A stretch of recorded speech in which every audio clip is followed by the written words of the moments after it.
The Socceroos have officially qualified for next year's FIFA World Cup. We are very lucky to be joined by former Socceroo and commentator Bruce Djite. Good morning to you, Bruce.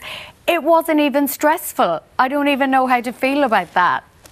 We qualify in the least stressful ways consistently, Catherine. No, it was a fantastic performance and, yeah, a little bit of stress, no doubt. Yeah, a little bit of stress, but avoiding the playoffs. Actually qualifying for a 6th consecutive World Cup, Bruce. Do you think Australians take that for granted? It's a massive feat. I think Australians do take qualifying for the World Cup sort of as a bit of a given these days. When you do it 6 times in a row, you can understand where that comes from. Big difference to when I was a kid growing up and witnessing all the heartbreak that the Socceroos went through. But it's great to qualify automatically, at least this time. Last time it was a penalty shootout. The prior time before that, it was also via the playoff avenue. But to do it this time, automatically, huge kudos to head coach Tony Popovic, because remember, he picked up this team when they'd really stuttered at the beginning of a campaign under Graham Arnold. Certainly, and also kudos to goalkeeper Matt Ryan. He saved a penalty, and ironically, remember 4 years ago, Bruce, he was subbed off for Andrew Redmayne in that playoff against Peru. What a moment for him.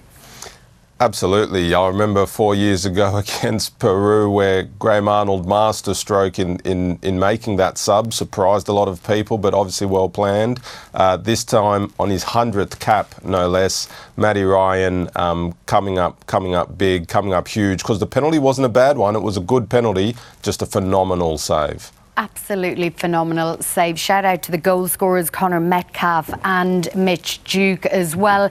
This wouldn't have been easy for the coach, for Popovic, because when you go into a match thinking we just need not to lose by a lot, that is a dangerous scenario.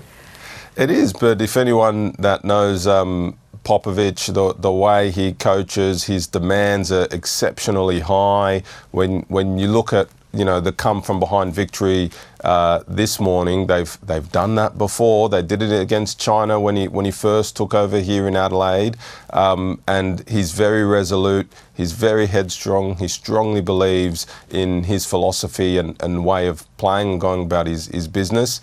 He would have gone into that game and made it very clear to the players that the expectation is to qualify not just automatically, but to also be undefeated against Saudi Arabia and to win the game. Finally, Bruce, we've only just qualified, but I want to ask you, how far will they go in the World Cup? Well, it's going to be really interesting. It's a brand new format for the World Cup in saying that it's a 48-team tournament, much larger than the 32-team tournament we are so accustomed to. So it's going to be interesting how the groups are formed, how teams progress. I think quarterfinals at least. Whoa, quarterfinals at least. That is music to our ears. Bruce, thank you so much for your time this morning. Love your work on Offsiders too.